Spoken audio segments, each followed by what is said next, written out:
Welcome, all of you. Reverend Mark Abernethy back at the foot of the cross here in the sanctuary at Wapping Community Church. It is the second time I have been at the foot of the cross here in Lent of 2021, and I welcome all of you who are here with me this day. I read for you now the words of another favorite psalm. This is Psalm number 121. I lift up my eyes to the hills. From where will my help come? My help comes from the Lord who made heaven and earth. He will not let your foot be moved. God who keeps you will not slumber. God who keeps Israel will neither slumber nor sleep. The Lord is your keeper. The Lord is your shade at your right hand. The sun shall not strike you by day, nor the moon by night. The Lord will keep you from all evil. God will keep your life. The Lord will keep your going out and your coming in from this time on and forevermore. I lift up my eyes to the hills. Sometimes, if all of you are like me, it feels like we get really caught up in looking at the things that are right in front of us, the things that are at eye level. Sometimes we see things on our right and we see things on our left and we see the things behind us, and we focus our attention on all the things that we need to do, all the tasks in the day and all the routines that we need to complete and all the work we want to accomplish and all the things we have to check off on our to-do list. And it's true that God is with us in the mundane and the routine and the ordinary and the everyday. But sometimes I think we forget about God's being in the midst of all that because we're not really focused on where God is or what God's doing. We're simply focused on all the things that we have to do and all that we have to accomplish. So Psalm 121 is a great reminder to me that sometimes we need to change our focus. We need to change the angle of our gaze or our perception. And I love the idea that sometimes it's just as simple as lifting up our eyes. We need to lift up our eyes to see the hills that are in front of us, to see the mountains that we sometimes see. We need to lift up our eyes to see trees blowing in the wind and sunsets setting over the horizon and the sunrise at the beginning of each new day. We need to see colors, the bright blue sky and the yellow sun. We need to look over the horizon if we forget where God is, because God is where our help comes from. And sometimes it's just as simple as looking upwards and noticing that God is there. And if we look upwards and we see the hills, or we see whatever it is that is up in our focus, in our line of sight, then I think that's a real sign of hope that moves us forward. Because yes, our help comes to us in the midst of the nitty-gritty in the day by day, but our help comes also from God who is above us in the hills. And if we ever need a reminder, sometimes it's just as simple as tilting our head, lifting our body, looking up at the sky and the stars and the sunset and all the beauty that is above and beyond us. That's where God is, and that's where our hope comes from. When I was growing up, my grandparents had a summer cabin up in Deering, New Hampshire. It was a place called Deepwood, and we used to gather on the screened-in porch for meal times. And especially at dinner, there was a grace that we sang together. And it was a grace that my grandfather in particular always led.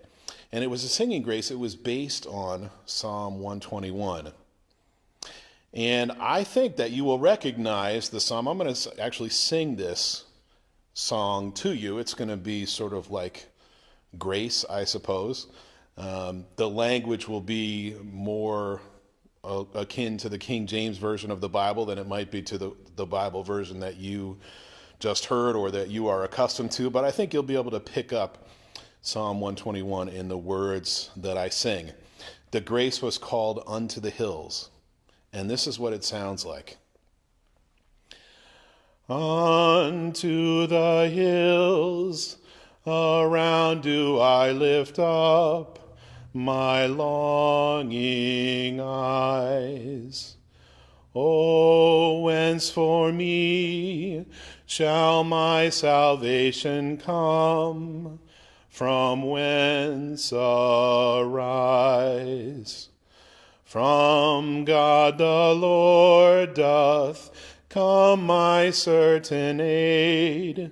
From God the Lord, whom heaven and earth hath made.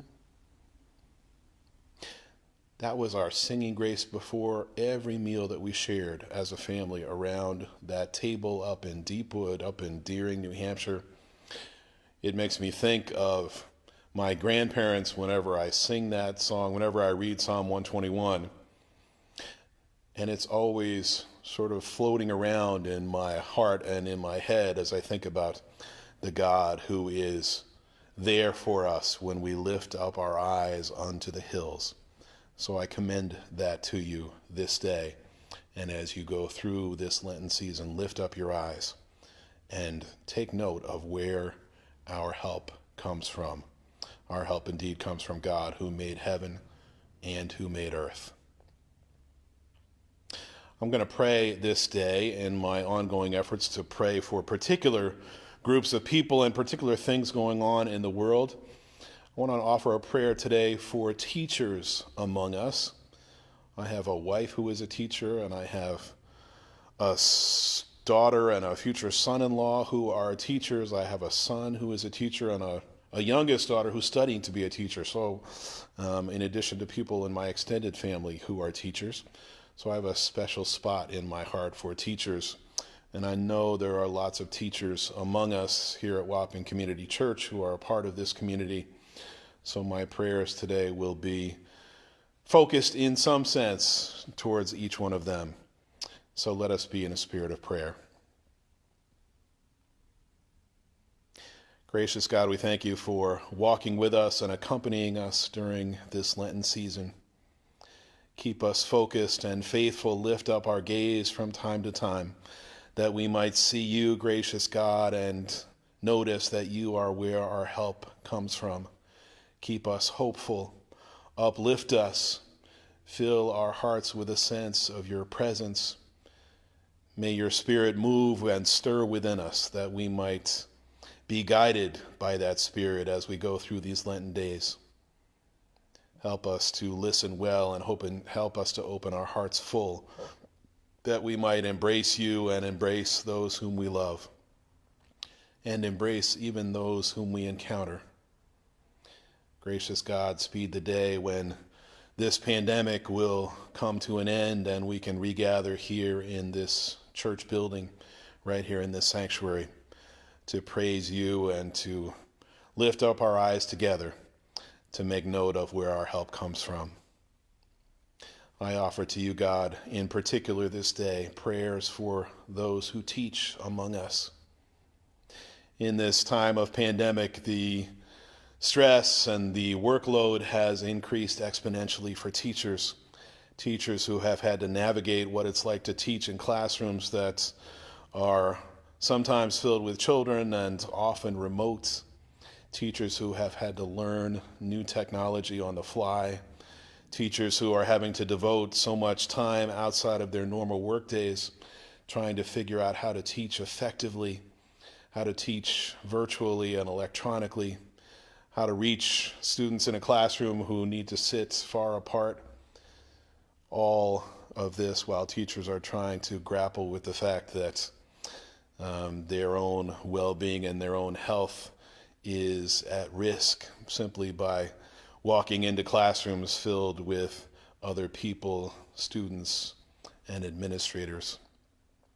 We give thanks, gracious God, that teachers have been moved up in the line now by our governor so that they may receive vaccines to do their good work.